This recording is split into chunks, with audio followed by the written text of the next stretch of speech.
Here we go once again. It is Monday. Welcome back, everybody. Monday. Aren't we all just so excited? It is the 17th of June.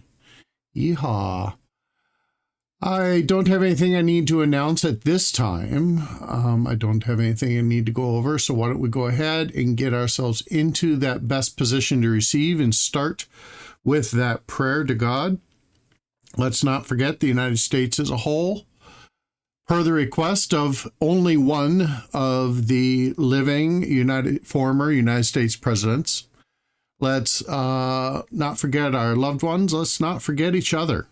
So why don't we go on ahead and get that accomplished, and I'll meet you over on the other side. Alrighty, here we go with Job chapter 9. Then Job answered and said, I know it is so of a truth. But how should man be just with God? If he will contend with him, he cannot answer him 1 of 1,000. He is wise in heart and mighty in strength. Who hath hardened himself against him, and hath prospered? Which removeth the mountains, and they know not, which overturneth them in his anger, which shaketh the earth out of her place, and the pillars thereof tremble, which commandeth the sun, and it riseth not, and sealeth up the stars, which alone spreadeth out the heavens, and treadeth upon the waves of the sea, which make Arcturus, Orion, and Pleiades, and the chambers of the south, which doeth great things past finding out, yea, and wonders without numbers. Lo, he goeth by me, and I see him not. He passeth on also, but I perceive him not. Behold, he taketh away.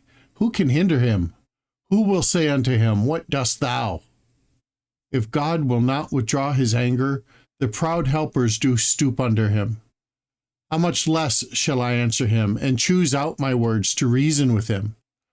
Whom, though I were righteous, yet would I not answer, but I would make supplication to my judge.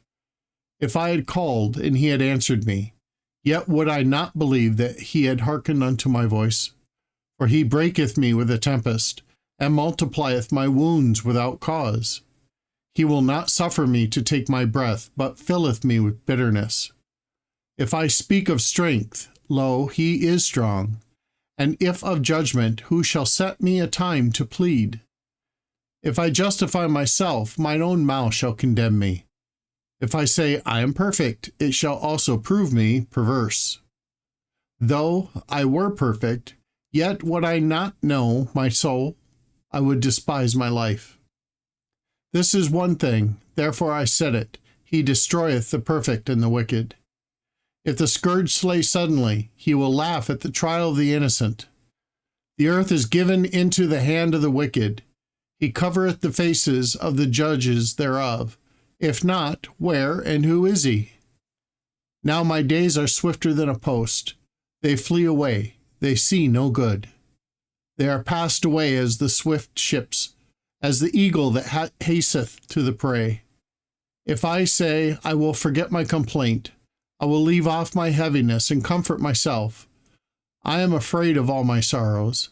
I know that thou wilt not hold me innocent. If I be wicked, why then labor I in vain? If I wash myself with snow water, and make my hands never so clean, yet thou plunge me in the ditch, and mine own clothes shall abhor me. For he is not a man, as I am, that I should answer him, and we should come together in judgment. Neither is there any daysman betwixt us, that might lay his hands upon us both.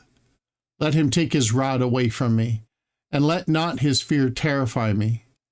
Then would I speak and not fear him, but it is not so with me. Chapter 10. My soul is weary of my life. I will leave my complaint upon myself. I will speak in the bitterness of my soul. I will say unto God, do not condemn me. Show me wherefore thou contendest with me. Is it good unto thee that thou shouldest oppress, that thou shouldest despise the work of thine hands, and shine upon the counsel of the world? Hast thou eyes of flesh, or seest thou as man seeth? Are thy days as the days of man? Are thy years as man's days? That thou inquirest after mine iniquity, and searcheth after my sin? That knowest that I am not wicked, thou knowest that I am not wicked, and there is none that can deliver out of thine hand.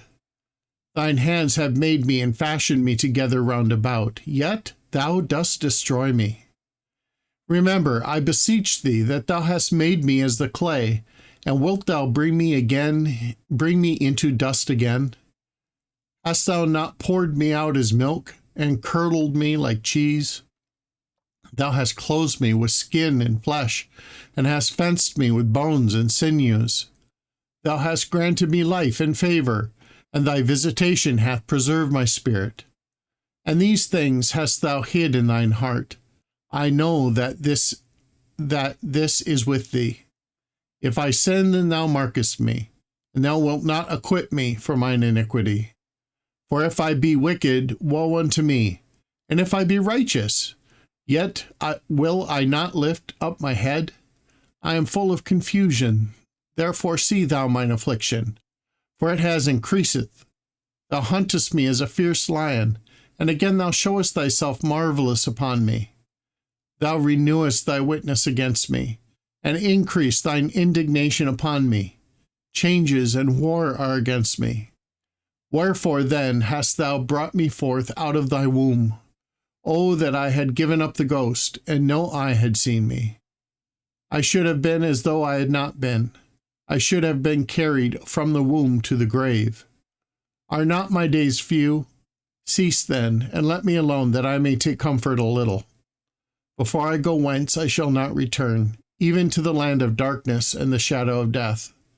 A land of darkness, as dark as darkness itself, and of the shadow of death, without any order, where the light is as darkness. I'm sure a whole bunch of us often has felt as Job has felt in these passages that we are reading together and listening together. I know for certain I can think of many people, myself included, who have gone through these types of thoughts. And it's important, I think, that we can share this together so that we know we aren't alone in our thoughts. My larger concern is that we also learn from what Job is telling us and take his example. Never forget, God loves you.